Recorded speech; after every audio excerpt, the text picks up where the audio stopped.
Yes, guys, welcome back to another video. Welcome to the George Benson football channel for 6 things that we learned from Chelsea 2, Fulham 0 in the Premier League. Chelsea Football Club are back at the top of the Premier League table, at least for now. 7 points out of our first 3 matches, 2 clean sheets at home, and yet another London derby victory. But the big question mark that we're going to go through in today's video is, did we really deserve it? Have we been helped today by the referee and the video assistant referee? A total of 16 minutes across both the first and the second half added on during this game. I don't know where we've got that from, other than the fact that we are still employing in English football referees that cannot make decisions, even though they've got some friends of theirs, mates, just hanging out in the flipping van somewhere in the country, having a look at things on TV screens. No one knows what to do. Nobody knows what the rules are. But today,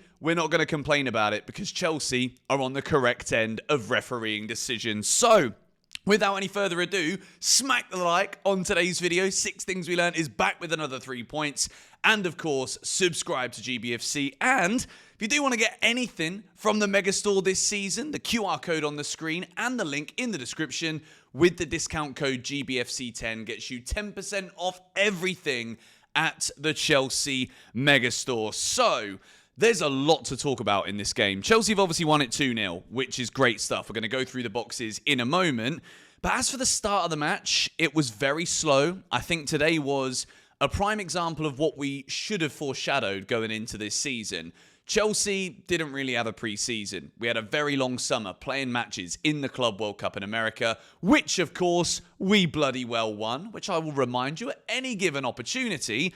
But the big news for Chelsea Football Club is that today we have got rid of Nicholas Jackson. Nicholas Jackson is now a Bayern Munich player. It's a £13 million loan fee with a 70 million option to buy. Now, that wouldn't be a problem if what I told you guys was probably going to happen didn't happen. But Liam Delap goes off after 14 minutes, 3 touches of the ball, and Liam Delap is going off with a hamstring injury. Now, I don't know too much about what this exact injury for Delap is at this point in time. Nobody does, apart from him, probably, somewhere in the medical room. But it's usually about 6 weeks out. So again, Chelsea are now in a position where we have got one recognised striker. Because Delap's gone off, hamstring injuries, 6 weeks average, Jackson's gone, Guiu's gone, Nkunku's gone.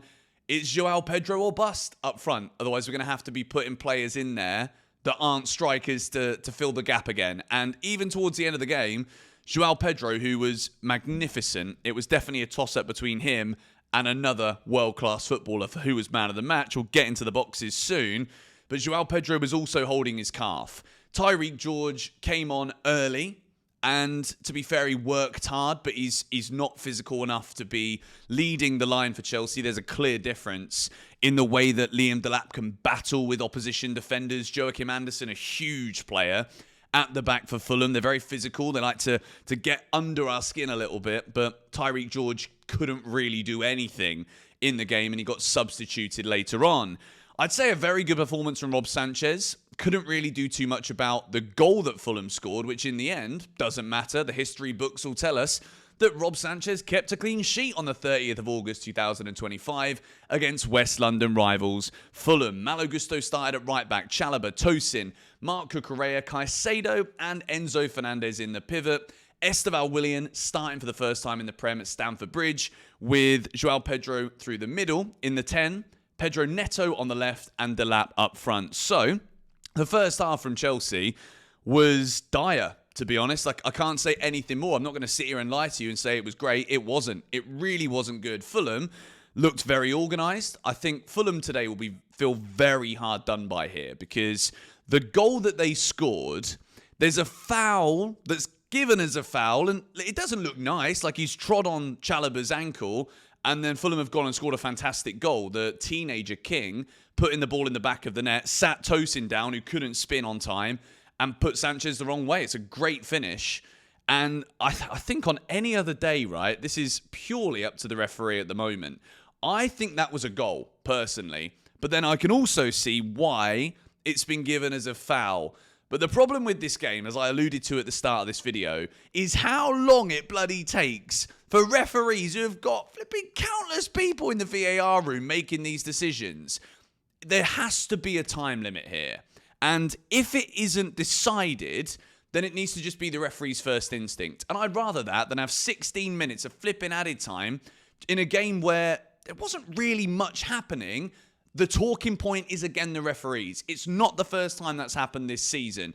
Chelsea go in at half-time, 1-0 up. And it is Joao Pedro again, leaping above his man, rising like a salmon in the box, and nodding the ball into the back of the net. Enzo Fernandez, who had a woeful first half, gets himself the assist. Second half begins, and again, we're just sat there looking at our watches thinking, how long's he going to take this time, geezer? Trevor Chalobah tries to cross the ball in. Sessegnon's gone up with his elbow. It's a penalty. But again, you could say Pedro handballed it. It doesn't matter for Chelsea fans right now. But there's just so much jeopardy in all of these decisions. So just make the decision. You've got to go with some authority. The reason referees get this every game in every stadium on social media is because they have no authority. Ironically, they have all the authority, but they don't show it. Make the decisions. You literally have a job that a lot of people would love to have. A lot of armchair fans will think, yeah, we know that was a pen. You could see it's him there.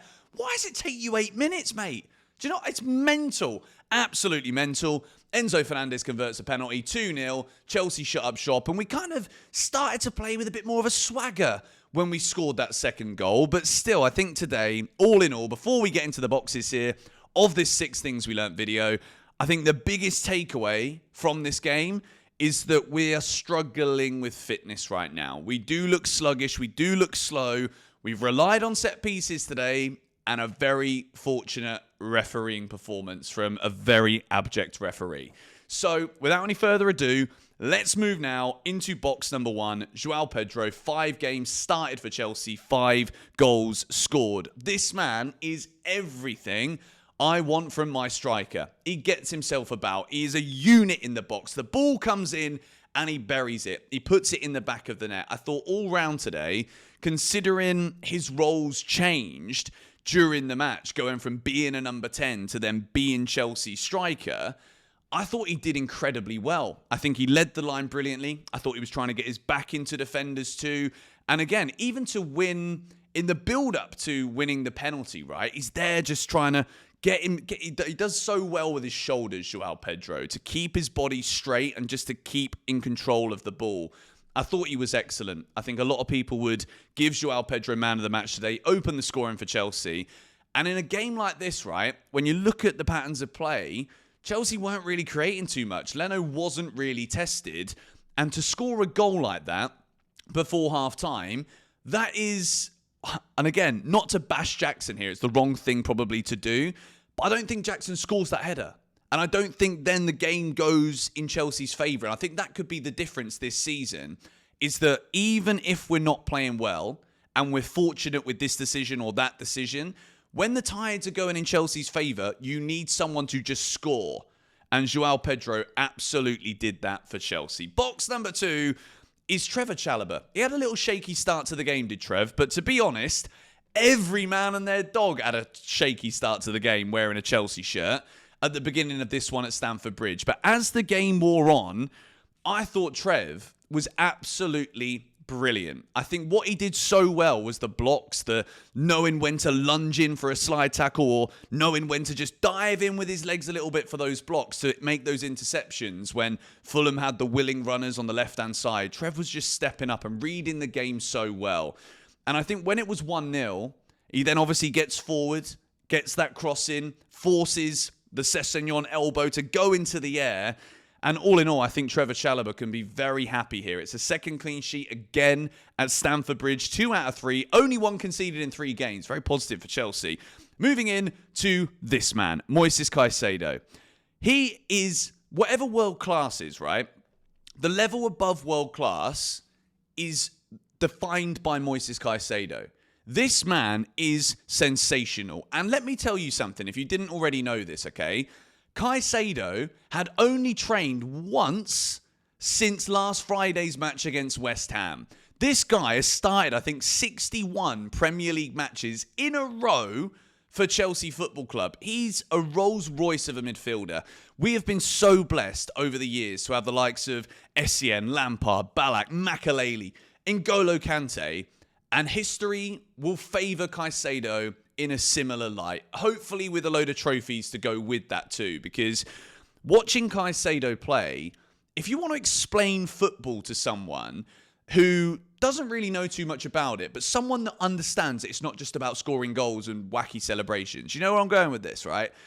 I would literally just say, stare at him. Look at what he does. Look at how he sees the game. Look at how his role, which is defensive midfielder, scanning that back line, protecting that back line.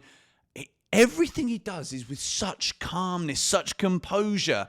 Moises Caicedo, again today, man of the match, I think, for me. It could have been Joao Pedro. It could have been Caicedo.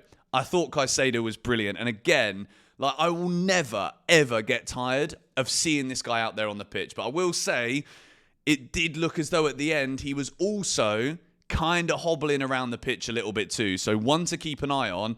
International break now for Chelsea. I think the least amount of minutes that we can give to our players, hopefully, the better, because I think we really need a rest.